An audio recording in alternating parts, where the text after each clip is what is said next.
Mon ami, mon frère, je comprends ta détresse. Prends courage, mon ami, et n'abandonne pas.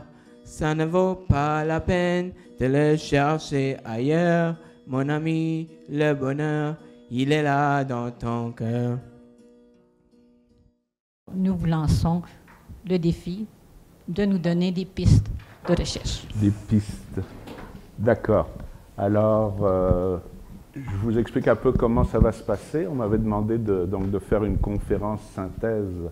Alors, pendant que vous étiez tous en train de jaser, de vous enrichir, moi, je lisais les résumés et les PowerPoint.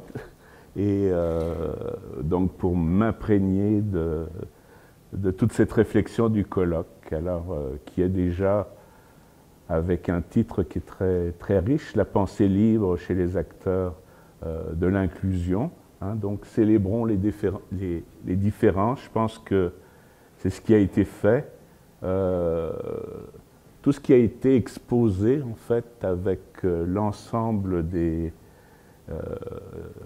participants, de tous ceux qui ont pris la parole libre, c'est une richesse de points de vue.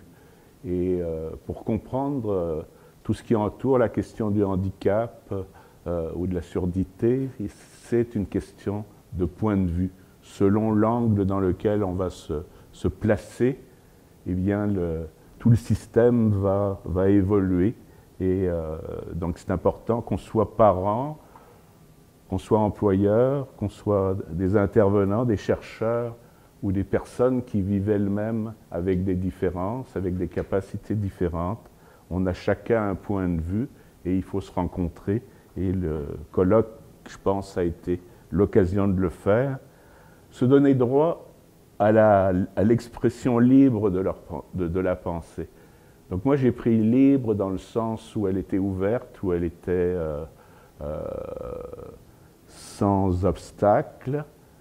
Je ne crois pas qu'on ait des pensées libres, mais on peut ouvrir nos avis, donner nos points de vue, mais on est, je suis anthropologue, construit dans une certaine manière de dire les choses et parler de pensée libre, c'est-à-dire de remettre en question toutes sortes de vérités et de savoir qu'il n'y en a pas de vérité. Il n'y a pas grand monde ici qui est sans doute en capacité de faire ça, mais on peut au moins l'exprimer, hein, et pas avoir aussi le goût de prendre des risques. Hein.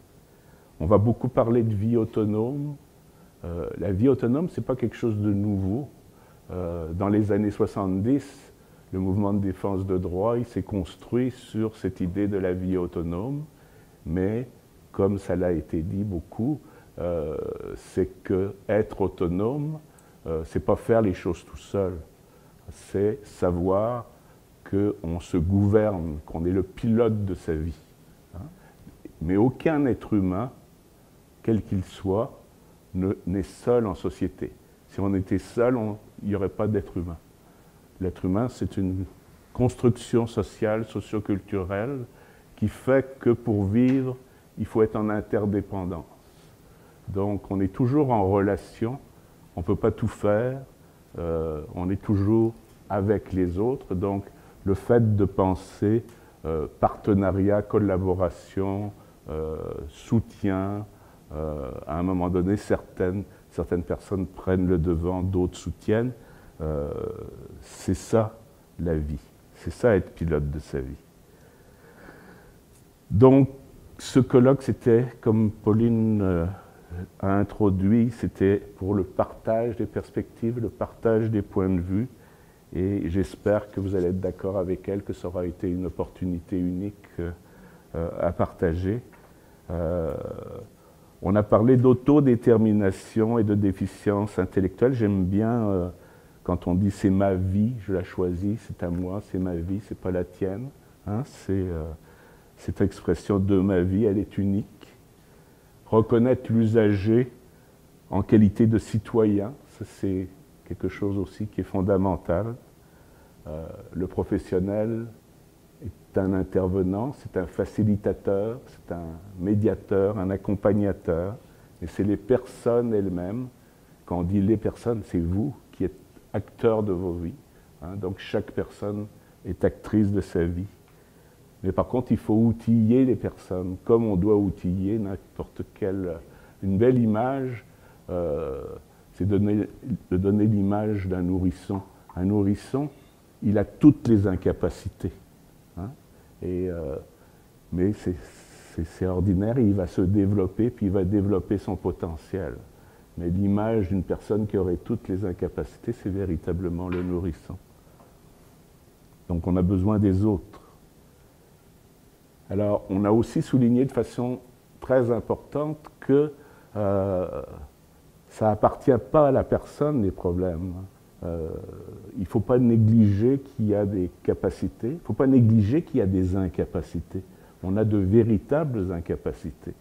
Mais il y a aussi un contexte, un environnement, et c'est toujours entre ces deux choses-là qu'on va pouvoir aller chercher des opportunités pour pouvoir éventuellement justement s'autodéterminer. On a beaucoup parlé de recherche participative, collaborative. Je pense que c'est extrêmement important. Il y a un nivellement des pouvoirs dans les équipes et avec ce qu'on appelait les sujets de recherche qui maintenant sont intégrés dans l'équipe de recherche avec chacun un partage une co-construction des savoirs, une co-construction de l'aventure, là, finalement. Des témoignages, il y en a eu plusieurs. J'ai trouvé intéressant, c'est Jean-Sébastien Boulet, par exemple, quand il disait « On a des peurs, on a des défis, mais on a des talents. Hein? On a des talents. On veut contribuer à la création d'un monde meilleur et je veux d'abord être moi-même. Hein? Je veux être dans la société, je veux être avec les gens. Partager avec les gens. Et les aider. Être bénévole, mais j'ai bien aimé travailler aussi, pas juste être bénévole.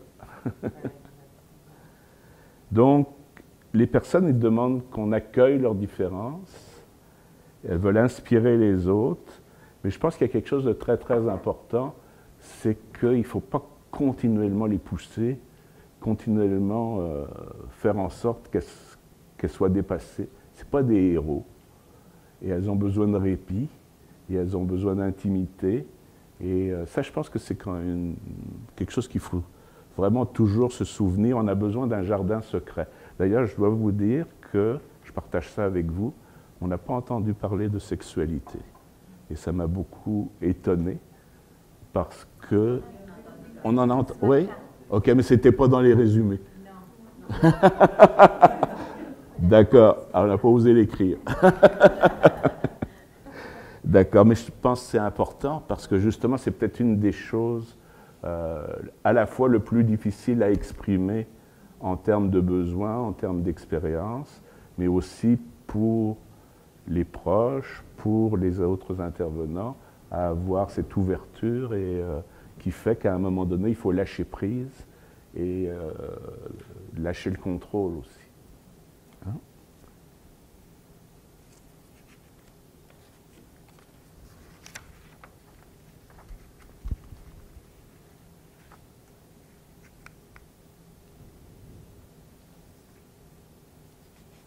Les parents,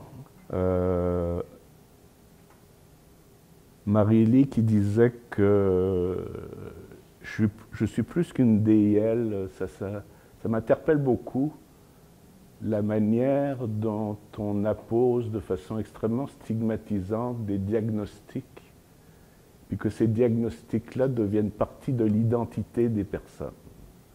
Alors, s'il y a eu un progrès qui a été fait au cours des 30-40 dernières années, c'est de dénoncer que les personnes soient confondues avec des diagnostics. Et pour moi, un diagnostic, c'est la même chose que de dire je suis français, j'habite à tel endroit. C'est une information en général. Cette information-là, elle peut être utile, mais elle peut être aussi extrêmement dangereuse quand le contexte l'utilise pour vous classer dans une petite boîte et puis un petit tiroir avec lequel on croit qu'on va savoir quelque chose sur vous. Hein, donc, il faut être plus qu'une DIL, mais en fait, DIL, ça ne veut pratiquement rien dire, puis même les spécialistes ne savent pas trop ce que ça veut dire. Hein. Mais à cause de ça, on se sent différent. Et pour quelle raison on devrait être différent? À cause d'une étiquette diagnostique. Hein. Donc ça, c'est quelque chose qui m'atteint beaucoup parce que ce sont des restants, des supports de ségrégation. Hein. Je pense que vous avez regardé un extrait du film Hidden Figures sur la ségrégation, sur le racisme. Véro a parlé de l'audisme, de l'agisme, le racisme, le capacitisme. Hein, le capacitisme, c'est pareil que l'audisme, c'est-à-dire c'est de croire que tout le monde a des capacités ordinaires pour tout réaliser.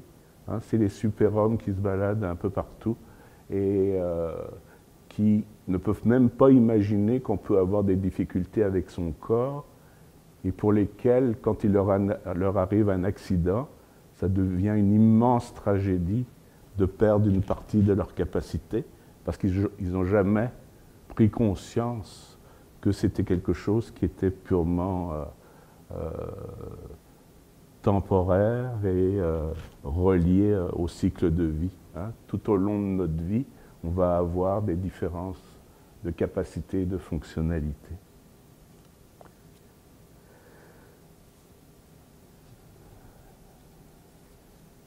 Le partenariat, la collaboration, l'approche interprofessionnelle, ça a été beaucoup souligné. Sylvie a parlé de recherche, Sylvie Tétrault, entre les parents et les intervenants. Comment on a des discours qui peuvent s'arrimer, hein, comment cette collaboration-là est essentielle et encore une fois, comment on ne recrée pas des situations d'autorité. Puis à l'intérieur de ça, la personne, l'élève lui-même, a sa propre parole. Il y a un élément qui est ressorti aussi, c'est toute la question de la fratrie. On oublie beaucoup. Hein, il y a les parents, il y a la personne, mais il y a les frères, les sœurs et tout ça qui sont dans parfois dans des relations d'amour-haine aussi. Hein, donc, comme peut-être entre tous les frères et sœurs, mais qui se traduisent aussi de façon importante. Donc on pense par exemple au CODA, hein, avec les parents sourds dont les enfants entendants deviennent un petit peu là, ceux qui ouvrent toutes les portes, mais c'est des situations très difficiles à vivre. Hein, donc le cadeau d'un petit frère exceptionnel, les relations fraternelles, la proximité, la richesse qu'il peut y avoir, c'est tout aussi important que la richesse entre les enfants et les parents.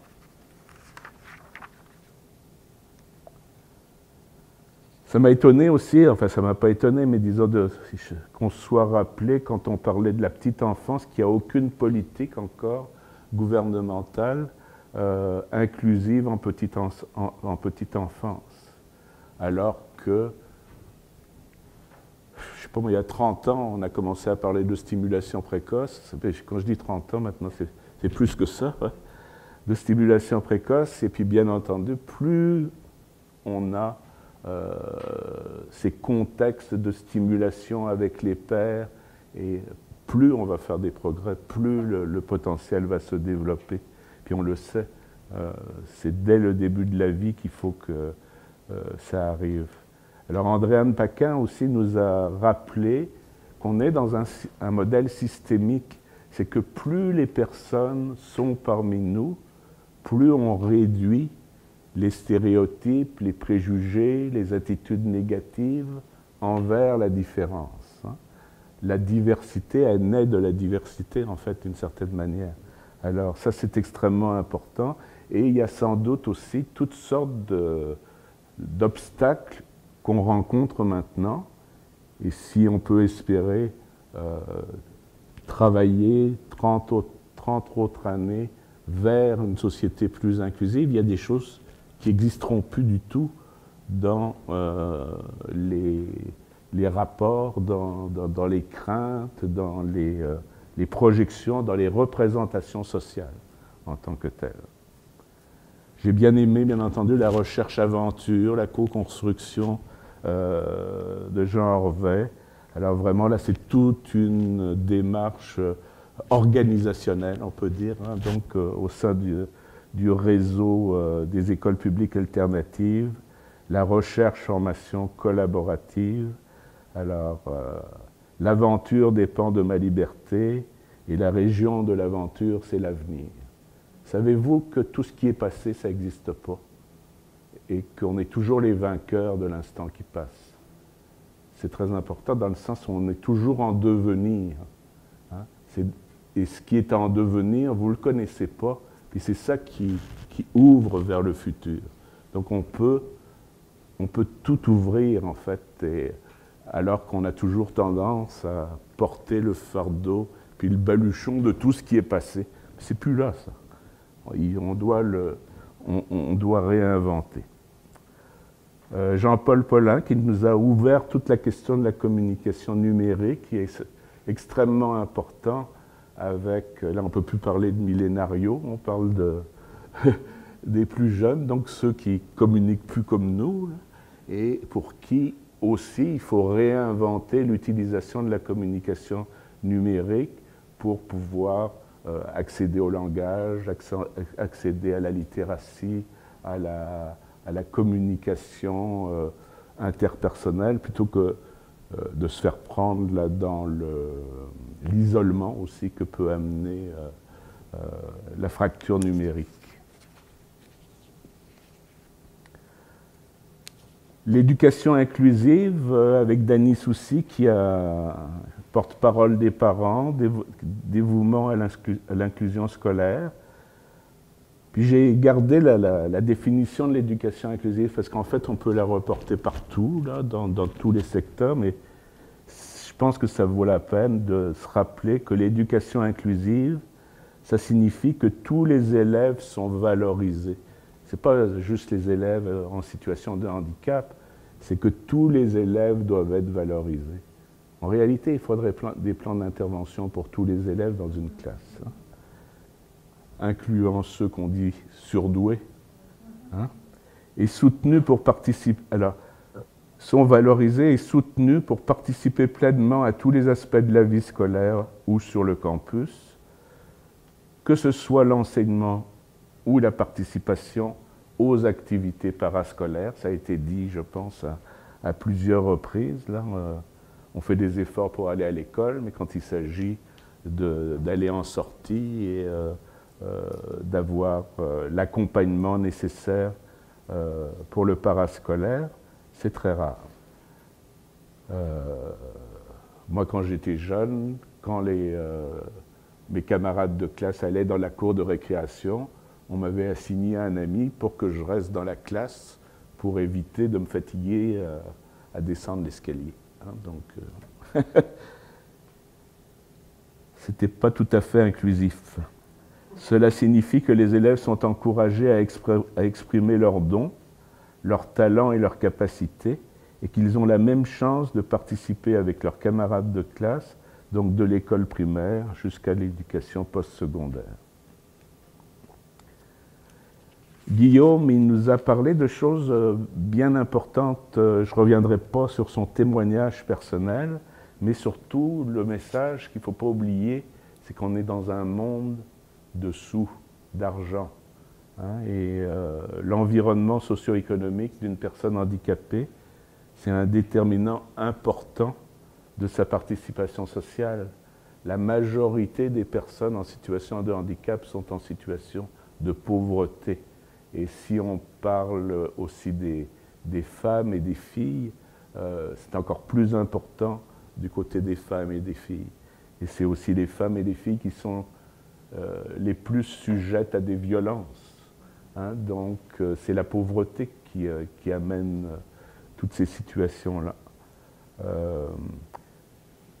On dit qu'à un moment donné, on parle des personnes en perte d'autonomie. À un moment donné, c'était pour les personnes âgées.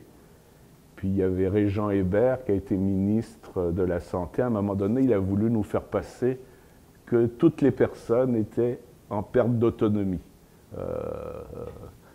Puis à ce moment-là, on a développé un mouvement pour dire on n'est pas en perte d'autonomie, on est en quête d'autonomie. Hein? Et ça a été dit ici, là, on est en quête d'autonomie, puis on est en quête d'opportunité pour pouvoir exprimer cette autonomie-là. Donc la notion de perte d'autonomie, c'est quelque chose de tout à fait ridicule. Guillaume a souligné aussi, en tout cas dans ses diapos, quand on vient chez vous, quand la travailleuse sociale vient chez vous pour faire votre évaluation, elle utilise un outil qui s'appelle l'outil d'évaluation multiclientèle. Dans cet outil-là, c'est un truc très vieux qui a été fait dans les années 80 pour les personnes âgées. Actuellement, au Québec, on l'utilise pour des jeunes, puis pour des jeunes adultes.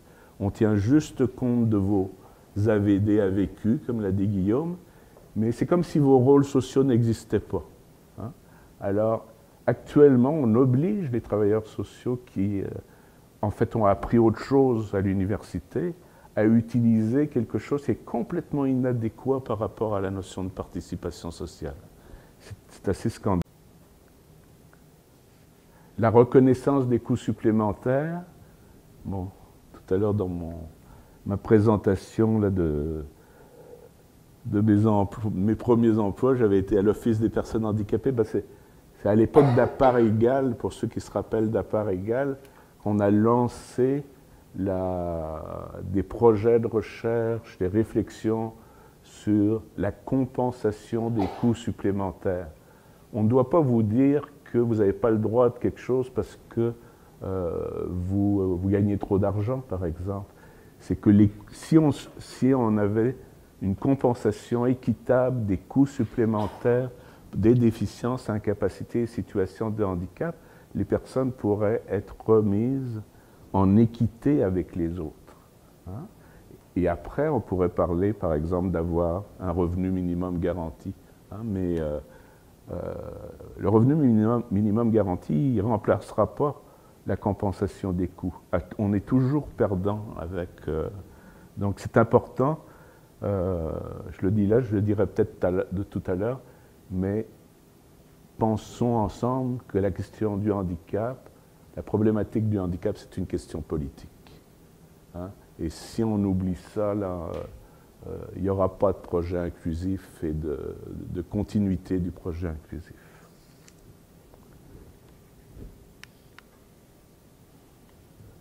Alors, ce qui m'est beaucoup ressorti par l'ensemble de ce colloque, là, c'est la notion d'accompagnement, hein, d'être avec et d'aller vers quelque chose. Hein. On est en cheminement vers quelque chose.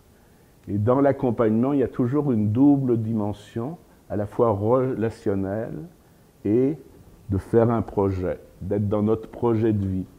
On va se joindre à quelqu'un, on va établir des liens, on va apprendre qui elle est, elle va apprendre qui je suis. On est dans une dimension relationnelle, mais on va quelque part et on va là où elle veut. Et il y a aussi une dimension donc de temps. Hein. Par exemple, si une personne elle a été institutionnalisée, on ne peut pas simplement dire bah, demain matin on fait la désinstitutionnalisation, puis voilà ton nouveau projet de vie, et puis on oublie toute sa construction identitaire qui avait été faite dans un environnement institutionnel. La notion de la durée, de la temporalité est fondamentale pour pouvoir aller vers quelque chose. Puis on doit penser au micro-progrès. La plupart des instruments qu'on a ne tiennent pas compte des micro-progrès. Le fait de manifester du plaisir plutôt de la colère ou du mécontentement, c'en est des progrès, ça, au quotidien. Puis, il faut aller chercher ça. C'est un objectif qui est aussi important que travailler. Hein. C'est aller au rythme de la personne, à sa mesure, et en prenant des objectifs qui lui conviennent. Alors, je reprends ça un petit peu sur le modèle que vous connaissez. Donc, on est toujours en interaction entre une personne avec ses caractéristiques, dans un contexte, et on interagit avec... C'est ça, je m'excuse. C'est ça. On interagit avec les activités, les habitudes de vie, en fait, c'est ce que chacun doit faire dans sa vie. Alors, c'est une interaction entre une personne avec sa réalité, avec sa singularité, avec un contexte d'un intervenant, par exemple, si on est dans un milieu scolaire, l'intervenant fait partie de l'environnement de cette personne-là, mais il ne faut pas oublier que la personne, c'est aussi l'environnement de l'intervenant. Hein, et le travail ensemble, l'interaction entre la personne et son contexte va lui amener à réaliser à un apprentissage, à acquérir des connaissances. Hein, donc, c'est un processus interactif. Puis tout va ensemble, tout est systémique. Accompagné, on peut dire que c'est une source d'innovation du XXIe siècle. On est dans un contexte où on vit de plus en plus de facteurs de protection avec les progrès médicaux, avec tout un ensemble de possibilités pour que les personnes vivent et avec souvent des différences importantes. Donc il y a de plus en plus de personnes qui ont des incapacités. On ne va pas vers le moins, il y en a de plus en plus. On a une remise en question aussi de la relation entre incapacité et participation sociale. Que j'entende pas quelqu'un qui dise, qui peut déduire les possibilités de participation sociale à partir d'un profil d'incapacité. C'est ce qu'on faisait continuellement jusqu'à maintenant, ou à partir encore plus d'un profil de déficience, et puis elle a, dites-moi encore pire, à partir d'un diagnostic. Hein? Donc toute cette évolution-là, où le degré d'incapacité ne détermine pas la qualité de la participation sociale, parce qu'à l'intérieur de ces deux éléments-là, on oublie le contexte et l'environnement, hein, c'est fondamental. Il faut aussi comprendre que la notion de handicap, être dépendant, être fragile, de plus en plus on entend ces mots-là au niveau des personnes âgées. Oh, ils sont fragiles, et puis tout ça. Ce sont des constructions socioculturelles, c'est des modes, c'est des éléments qui changent continuellement, puis bien entendu d'un pays à l'autre, d'un contexte à l'autre. Donc, il n'y a pas de définition de handicap figée dans le temps, c'est une construction socioculturelle. Ce n'était pas la même au Québec qu'il y a 30 ans, ça ne sera pas pareil dans 30 ans. On remet en question les relations d'autorité, hein, donc les relations de pouvoir, hein, le fait de dire « moi je sais ce qui est bon pour toi hein. ». Donc une remise en question des relations de pouvoir. On en a parlé, je pense, Marie-Claire, elle a dû parler de la Convention relative aux droits des personnes handicapées. C'est très important parce que c'est la première convention pour lesquelles les personnes handicapées, les personnes en situation de handicap, avec leurs organisations internationales, ont été complètement partie prenante dans la rédaction de cette convention-là, qui a adopté une définition interactive du handicap qui a inclus toutes les questions justement d'autodétermination, de libre choix, d'accessibilité universelle. Alors, à partir de là, on a quelque chose de très solide, hein, quand vous voulez vous ancrer dans les principes, à retourner à la Convention relative aux droits des personnes handicapées. Il en est découlé des politiques nationales, parce que 177 pays ont ratifié la Convention en 2018. Le Canada l'a fait, le Québec l'a fait aussi.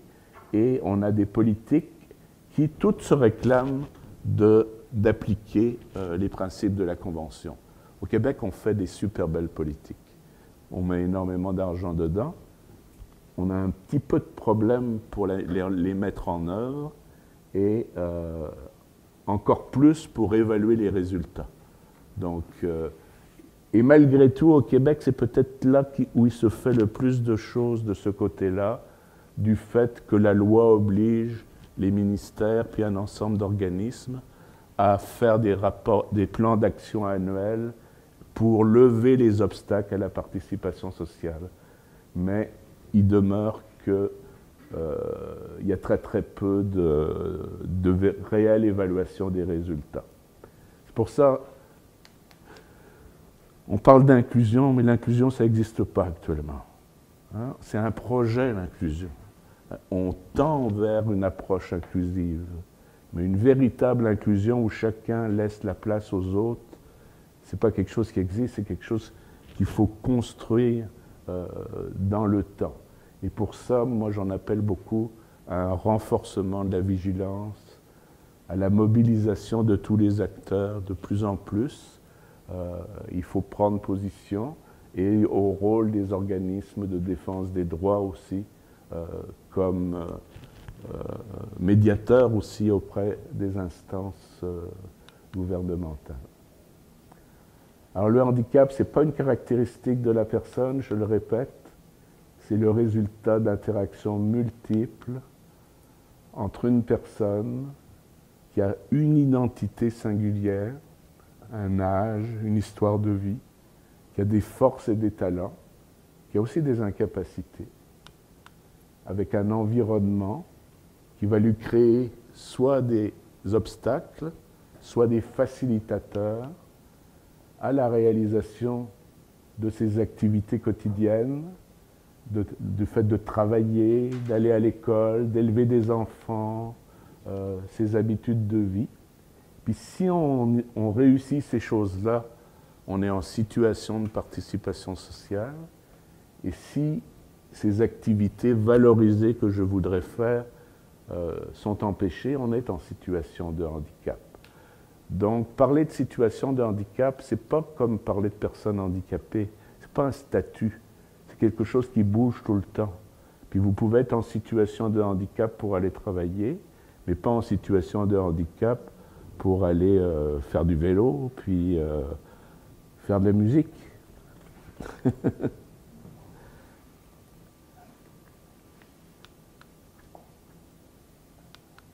Donc, la participation sociale, l'exercice des droits, et moi je place l'autodétermination aussi à ce niveau-là, c'est le résultat entre les éléments de l'environnement et les éléments personnels.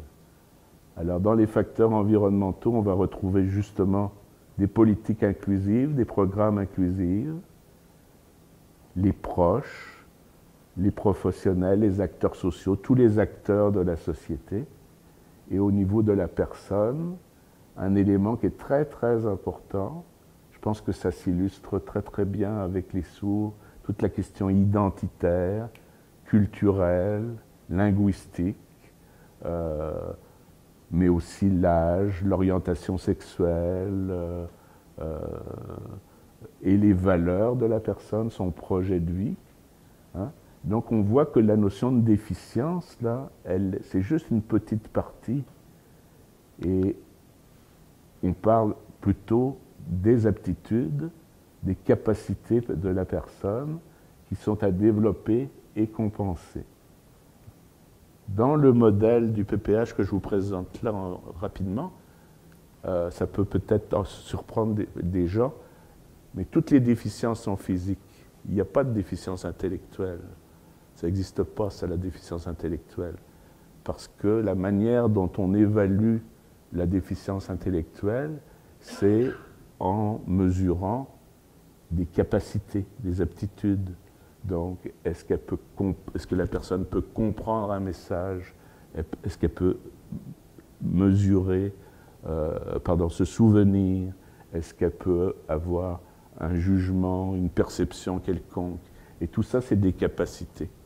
Donc, alors que la déficience organique, c'est simplement qu'il se passe quelque chose au niveau neurologique, au niveau du cerveau, mais en général, on sait peu qu'est-ce qui se passe. Parce que ce qu'on sait, c'est le résultat de ces anomalies, qu'elles soient génétiques et tout, mais ça se traduit plus au niveau des comportements. Mais vous empêchez pas de parler de déficience intellectuelle pour ça, on n'est pas la police des mots.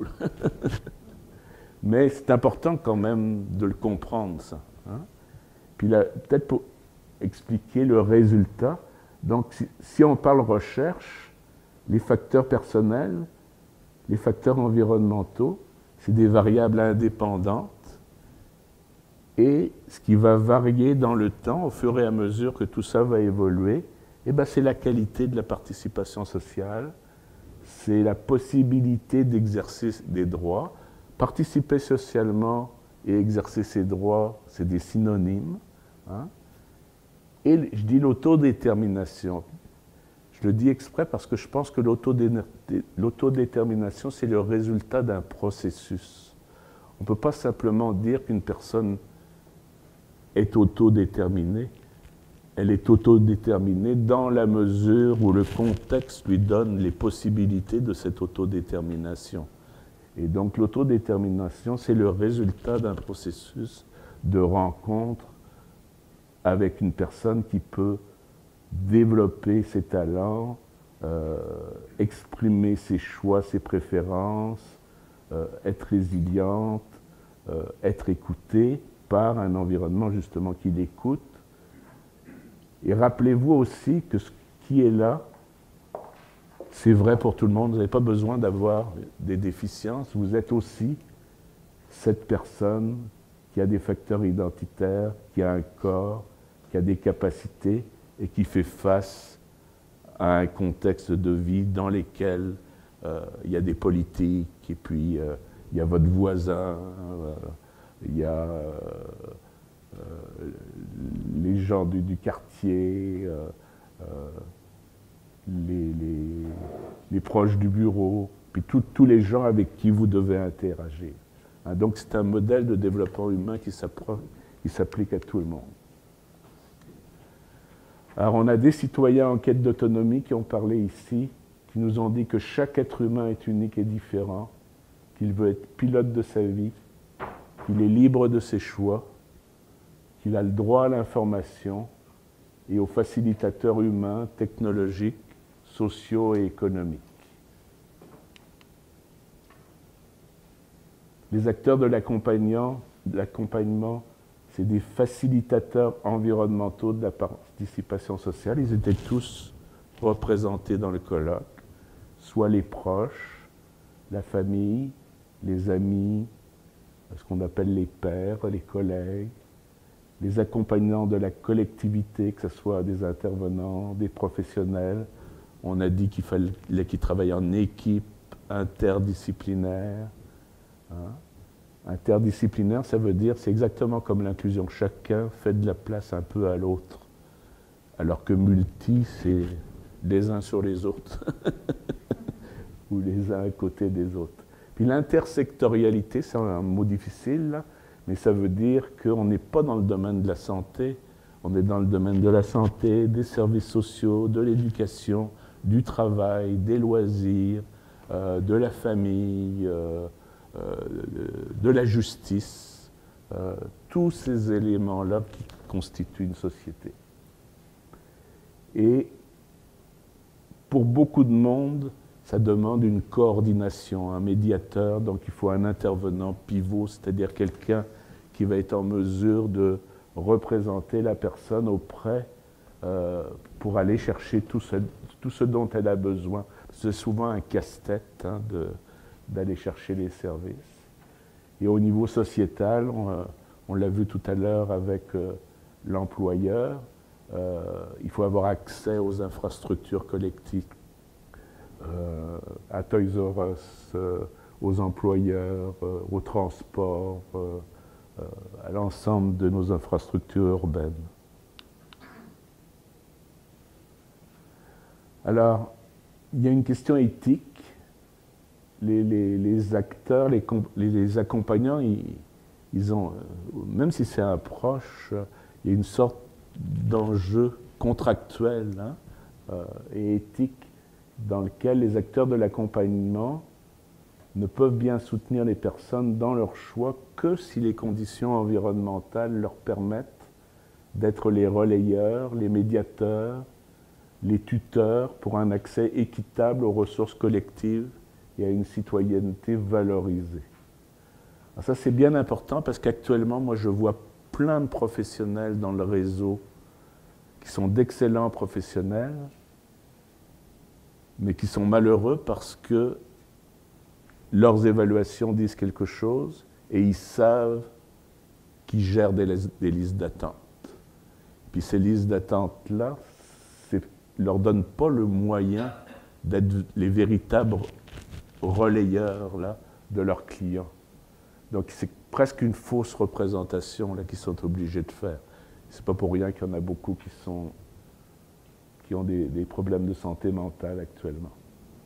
Aussi, attention au danger des approches où on répète toujours à la personne que c'est elle qui est responsable, et puis, ou même, là je ne l'ai pas mis, mais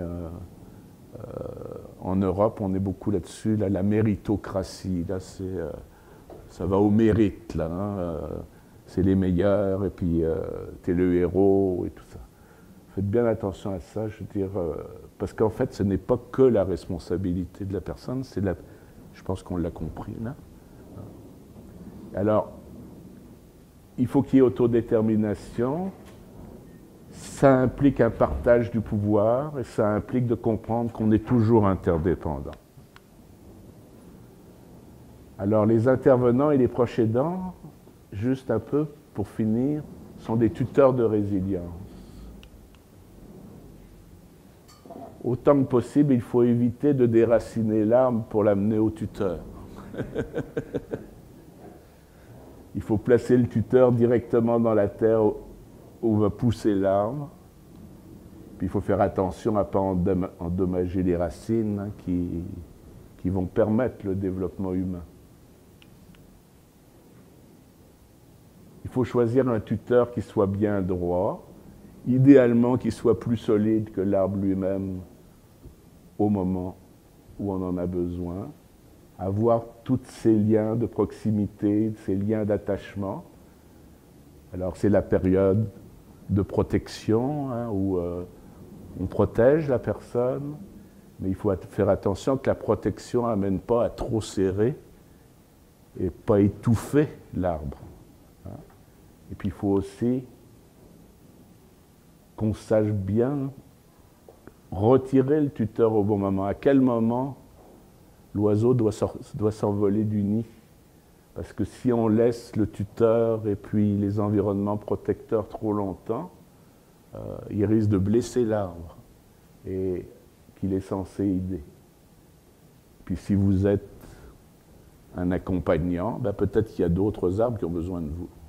Et puis ça, quelque chose, je pense que, je ne sais pas si c'est toi qui parlais du répit, que tu voulais avoir du répit, hein? Non? Oui. Oui.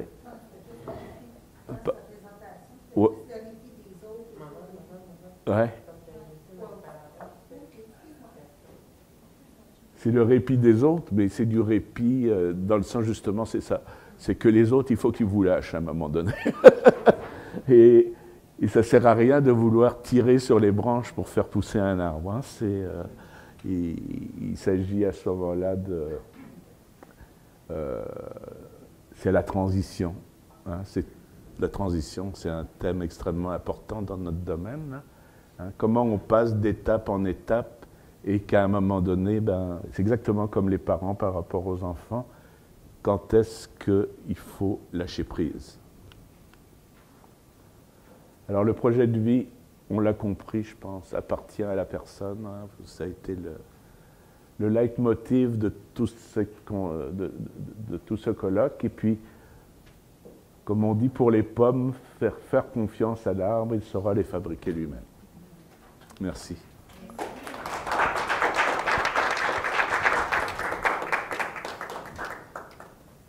OK.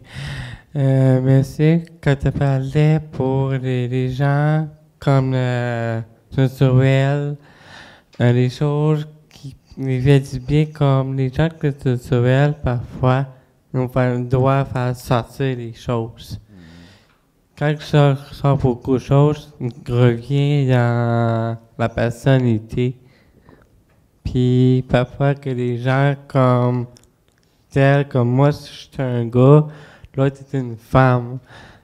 Mais comment il fait si c'était l'homme, vient à dire les choses que pour les garçons, en le sexuel, qui passent les choses dans la personne que nous autres fait présentement ou fait pas. Mais des fois, si c'était une feuille là, puis un crayon, puis un cœur était là, comment il fait avec, comme qu'elle a dit les choses, on me fait du bien quand, dans la tune, de dire, oui, c'est les arbres, oui, mais les arbres ne poussent pas avec l'argent. Mais l'argent, comment il fait avec les arbres, il ne pousse pas les arbres, là. Il revient toujours avec propre l'argent avant qu'il crie de OK, lui qui était là, à tape, un tape, un tape. Puis c'est ce que je train de dire. Faut que tu dises tout ça avec ton cœur, c'est ce que tu fais. Hein? Exactement.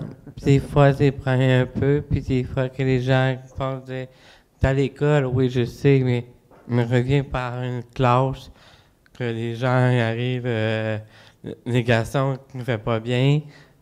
Des fois, t'es pas en côté, puis tu dis comme, oui, je sais que quelque chose ne bouge pas, mais des fois, quand il vient, c'est comme, OK, là, t'es absenté, puis t'as encore, puis encore, puis c'est qui paye en absenté? Mais c'est pas le cas. Mais des fois, il faut le dire, dans la tête, dire, OK, c'est vrai, t'es absenté, mais comment que la réponse à la société, que les garçons ne peuvent pas partir. Les garçons ne peuvent pas partir que les femmes. Les femmes pas plus tôt que les garçons. Les garçons, parfois, je joue, aller dehors, s'amuser, mais parfois, ils prennent juste un peu. C'est ça que je voulais dire. D'accord. Il y a une autre question, puis je pense qu'on va... Ah, OK. Est-ce que c'est normal que des fois, on ne veut pas que les parents soient avec nous, qu'on veut lâcher prise? Ben oui, c'est normal. Parce que moi, j'ai un bon exemple cet après-midi. Cet après-midi, je voulais rester tout seul parce que mes parents étaient avec moi toute la matinée. Je pense qu'on a le droit d'avoir notre indépendance. Penses-tu? Bien sûr, et puis il faut le dire. Tu es libre de le dire et puis il faut l'affirmer. Merci. Une dernière question, puis on va y aller après pour conclure. Oui, Monsieur Poulin. Merci Patrick pour la synthèse. Même si tu n'as pas été là, tu as bien fait une synthèse. Considérant l'expérience que tu as passée, même si tu ne veux pas qu'on le regarde, mais si on regarde l'avenir, c'est quoi le prochain défi, d'après toi, pour tout ce qui touche l'appropriation du pouvoir d'action pour les personnes qui vivent des situations de handicap?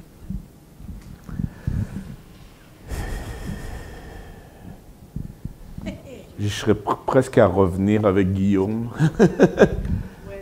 C'est politique et économique. Parce que même pour tout ce qui est de la continuité de la formation, de l'enseignement, ou même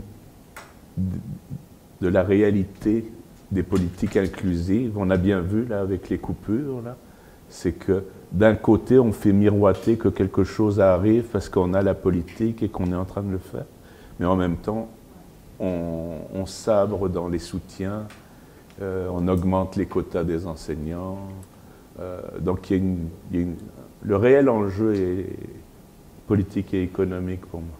Donc, comme chercheur, pour faire davantage, on utilise davantage nos résultats pour justement faire bouger les politiques, les interpeller, leur mettre le nez dans documenter l'impact de la création de nouveaux obstacles et puis de nouvelles situations de handicap qui viennent à la limite complètement gaspiller toute l'énergie qui a été mise depuis des années pour permettre à des personnes d'arriver à la fin du secondaire. Il y a presque maintenant des personnes qui arrivent au cégep avec une trisomie. Hein? Donc, c'est incroyable le chemin qu'on a fait, puis on est en train de le gâcher. Il y a des gens qui se lamentent, il y en a d'autres qui pleurent, il y en a même de nos jours qui ne croient plus en rien. Ne t'en fais pas pour ça, continue ton chemin, et quand le cœur t'en dira, tu chanteras ce refrain. Mon ami, mon frère, je comprends ta détresse, prends courage, mon ami, et n'abandonne pas, ça ne vaut pas la peine de le chercher ailleurs.